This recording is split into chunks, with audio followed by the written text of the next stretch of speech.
Hey guys, Talks of Fruits and Vegetables here. And he's with Dex, of course. And this is our final week of the Scooby-Doo Halloween-y October-themed videos. If these were well-liked, we can definitely do them again next October. There will be other videos coming out from us before the end of the month to kind of help celebrate this time of year, since we're all pretty big fans of Halloween. But for now, let TFAV and I get into the 2001 movie we're talking about today, which is Scooby-Doo and the Cyber Chase. And like we said in last week's video, this is one that we actually remember watching more often. TFAB more than me on this one, because he seems to have really... You like this one. It was a lot more interesting. This is one that, like, for you, I remember as a kid that you also really liked watching a lot. Whereas for me, it was the previous two a lot more. So I'm going to trust that TFAB is going to really take the reins on this one, and we'll get into talking about it. So yeah, this one was a 2001 production. This one was also just Warner Brothers Animation Studio heading it, and then again with a copyright and a logo reference to the Hanna-Barbera company.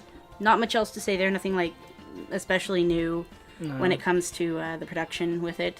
And again, the voice cast is pretty much the same, except with the addition of Grey Delisle as Daphne. And since this point, she has pretty much been the major voice for Daphne. Like, she's been Daphne in pretty much every incarnation you can think of. And she's probably the Daphne most people are familiar with at this point. And she's, I'd say, my favorite Daphne. I like her a lot as Daphne. I think she brings a pretty good energy to it, a pretty good personality to it. What would you... I guess she's a good Daphne. I think she's a really good Daphne. I think, she's really taken the character and made it into something more memorable than just being that other girl that didn't do anything. Mm-hmm. But yeah, once again, we have Scott Innes as Scooby, and I believe he's Shaggy as well again. Frank Welker's Fred, and then B.J. Ward for Velma. Tom Kane, I think, is the professor. Yeah. Professor Kaufman. Kaufman, yeah. And then there's Gary Strungus, I think is his name, for the Phantom Virus. Yeah, for the Phantom Virus, who you like. Yeah. And then what was the name of the guy that programmed him? That was Eric. Oh, that's Bob Bergen. Bob Bergen, I think. Yeah. And then there's a few other notable ones. No Mark Hamill in this one though. Yeah, he probably had other things to do. Working on probably another Star Wars game. Other things. But, the movie was still pretty good, even without him. Do you remember any music in this one? Not really. I can't actually think of any original songs in the same vein as the first three we talked about, where they were really... Well, this is probably where they started, kind of go cheaper. Cheap's a bit harsh. I would say a lot more... Less. Quick. A lot less funded. Maybe not. It probably didn't have the same budget as the previous films, but it's not bad animation. It's still fluid. It's still nice. It's still colorful. The characters stay on model most of the time. They're still pretty good. Like you say, adequate. I'd say standard. I'd say this is the kind of animation you should expect to see.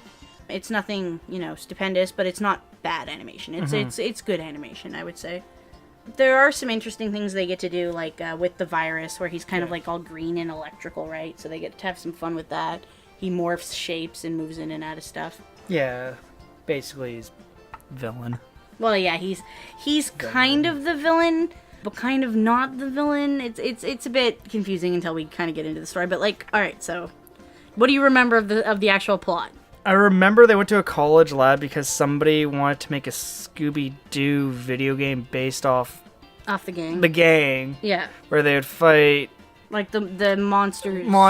They unmask. Yeah, they'd unmask, and the goal was to beat them by finding a box of Scooby snacks, which were hidden in each level to give you the true ending. Right. And that video game won over the other guy's video game, and he wanted to make a baseball video game. So just another goddamn sport game.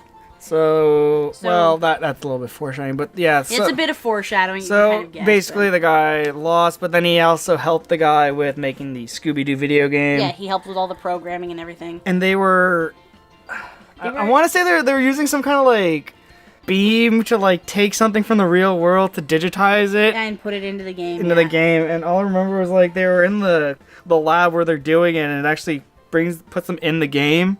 Yeah, they get like sucked into the game because the virus did something. Yeah, the virus. The virus came out and was like, "I'm gonna put you in the video game," and then they went into the video game. Yeah. And then... basically, they have to go through the levels, right? They had to, yeah. The levels, I really don't remember the levels. I remember there was an amusement park, then there was a diner for the last one, but there was like a dinosaur. Yeah, but that was like during the montage. They showed all like these weird ones. They went to a couple. I'm trying to remember. There were 10 levels, right? Yeah, it's like... And they had to escape through 10 levels. Fourth was underwater. Fifth was a shrunken backyard. The sixth was the ancient Japanese. Seventh was ancient Egypt. Eighth was medieval fantasy. Right. Saying the ninth at the North Pole for some reason, and then the last one was on the moon, right? No, I don't think it was on the moon. Was it on the... No. I remember them going to the moon.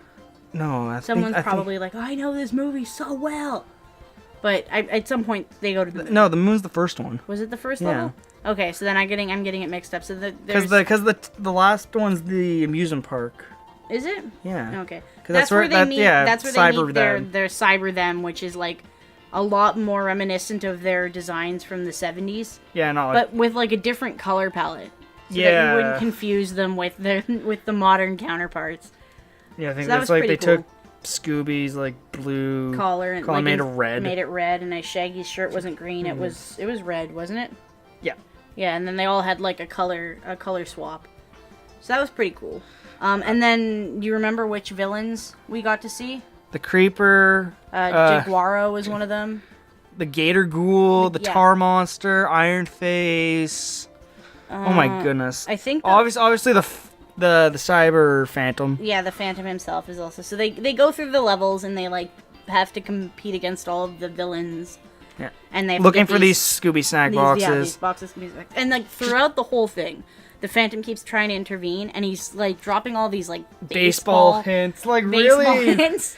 And you're just like, Jesus Christ. You're like, we get it. We know who the villain is. You see the first one, and you're just like, fuck. It's the guy that didn't get the damn prize. Yeah, like, we get it. We get who did it. Literally, when you see him in the batting cage, that's literally the middle fingers. Like, that guy that wanted to make the sports game, that's him. But, like, the gang figures it out. Don't worry. They figure out that it's him, and then... In Scooby-Doo fashion, takes them to, like, the end. They take them, they go until the end, and then they with the help of the game counterpart selves, they, like, beat the Phantom.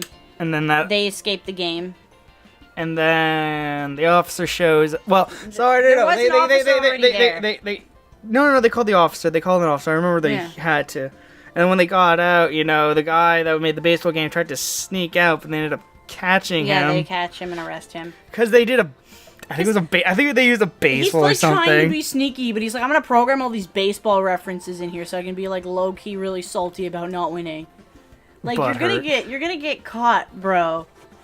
This one's also pretty short. It's like 89 minutes. 89 minutes? I think that's pretty average. They're like usually between like 70 something and 80 something minutes. Well, I think this is like their last go. I do remember that there was a point, I think at the end, where like Scooby was feeding like virtual Scooby-Doo like Scooby snacks. Yeah, it's like a little post-credit thing, I think. But yeah, it's basically because his video game design wasn't chosen. Eric's video game wasn't chosen. And he got super butthurt about it, and so he made a virus and implemented it into the game to mess things up. But they figured it out, and yeah, what do you think of the overall story? I think you'd like this a lot more because you're like a gamer, so you like... Well, no, not because I'm a gamer. I just like this one because it's a lot more memorable than, say, Scooby-Doo and the Alien Invasion. I'd imagine the parallel between having to find all the Scooby snack boxes and playing... like Donkey Kong Country and having to find like the Kong to make Kong. Nah. You don't even see a parallel there. No, I just enjoy it. There were some other games. Was it also a Donkey Kong game where you had to find a special gold coin, or was that a Mario game? Remember there was like a level where you had to find like special gold coins. Maybe. I don't know. But I'm sure that this was one that I remember you liking a lot as a kid. I remember. Yeah. You wanting to watch it a lot. Decent. It was decent. It was more enjoyable than, yet again, Scooby-Doo and the Alien Invasion. Yeah, I liked this one a little Well, a lot more actually. I like them probably actually fairly even. I like the story of Alien Invaders more, but I thought that Cyber Chase had better pacing, and I liked the cameo of the original designs. They weren't trying to do, like 3 plots in one movie. Yeah, where this one didn't feel as busy. It was more streamlined, and it was pretty obvious from start. Unfortunately, the mystery was pretty obvious from start to finish, which is kind of a downside, because usually these kinds of movies are not you're not Sherlock Holmes in this thing, but you're still kind of trying to figure out from the handful of characters who did it, and this one was just a little too obvious, I think. Because I remember we watched it with our little cousins, and they knew, right off the bat who it was, and that's not usually the case with some of the other ones. But, yeah, I mean, Scooby-Doo is Scooby-Doo, and if you like Scooby-Doo, you'll probably enjoy this movie, and even if you don't, it's still a fun watch. It's nostalgic if you enjoy that kind of, the early 2000s of animation, and it has a lot going for it.